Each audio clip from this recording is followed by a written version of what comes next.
ಬೆಳಗಾಮಲ್ಲಿ APMCಯನ್ನ privatise ಮಾಡಿರುವಂತದ್ದು ಜೈ ಕರ್ನಾಟಕ.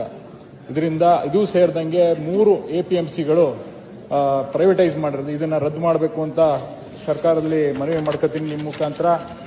ಅದಾದ ನಂತರ ಅಥಣಿ ತಾಲೂಕಿನಲ್ಲಿ ಪಾರ್ತನಹಳ್ಳಿ ಗುಂಡೇವಾಡಿ ಗ್ರಾಮಸ್ಥರು ಕೃಷ್ಣಾ ನದಿ ಸ್ವಂತ ಖರ್ಚಿನಲ್ಲಿ 1000 ಎಕರೆಗೆ ನೀರಾವರಿ ಯೋಜನೆ ಮಾಡಿಕೊಂಡಿದ್ದು ಇಲಾಖೆಗೆ 2018ರವರೆಗೆ ಶುಲ್ಕ ನಿಗದಿ ಕಟ್ತಾ ಇದ್ರು.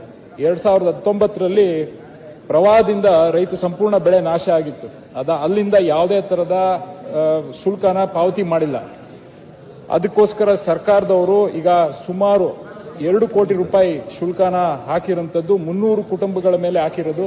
ಇವರೆಲ್ಲರೂ ಬೀದಿಗೆ ಬಂದಿದ್ದಾರೆ. ಇದನ್ನ ದಯವಿಟ್ಟು ವೇವ್ ಆಫ್ ಮಾಡಬೇಕು ಅಂತ ನಿಮ್ಮ ಮೂಲಕ ಸರ್ಕಾರದಲ್ಲಿ ಕೇಳಕ್ಕೆ ಇಷ್ಟಪಡ್ತೀನಿ.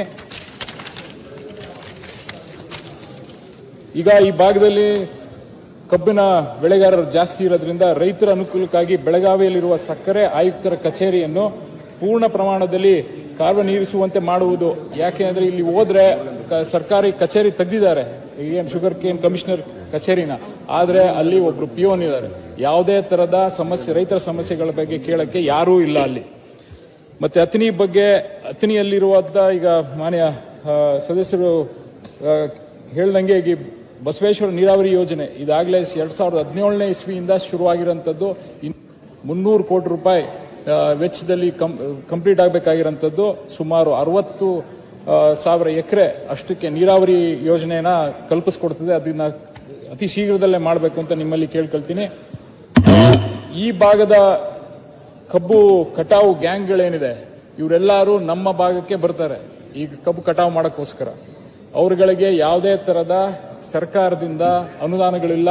ಅದಕ್ಕೆ ನಿಮ್ಮ ಮೂಲಕ ಕೇಳ್ಕೊಳ್ಳೋದೇನೆಂದ್ರೆ ಜಾಬ್ ಕಾರ್ಡ್ಗಳನ್ನ ಅವ್ರಿಗೆ ಮಾಡಿಕೊಡ್ಬೇಕು. ಯಾಕಂದ್ರೆ ಅಲ್ಲಿಗೆ ಬಂದಾಗ ನಾವುಗಳು ಅಲ್ಲಿ ಅವ್ರ ಮಕ್ಕಳಿಗೆ ಶಾಲೆಗೆ ಸೇರ್ಸೋದಾಗ್ಲಿ ಇವನ್ನೆಲ್ಲ ನೋಡ್ಕೊತೀವಿ.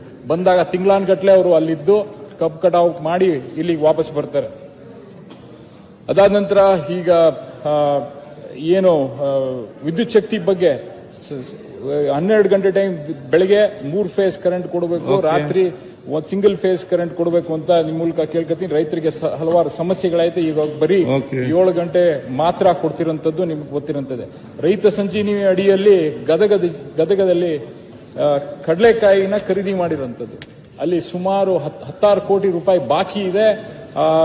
4 ಜನ ಆತ್ಮಹತ್ಯೆ ಮಾಡ್ಕೊಂಡಿರೋಂಥದ್ದು ನಮಗೆ ಗಮನಕ್ಕೆ ಬಂದಿದೆ. ಇದನ್ನ ಕೂಡಲೇ ಸರ್ಕಾರದವರು ಗಮನ ಹರಿಸಿ ಅದನ್ನ ಏನ್ ಕ್ರಮ ತಗೊಳ್ಬೇಕು ಅಂತ ಕೇಳ್ಕೊಳ್ತೀನಿ.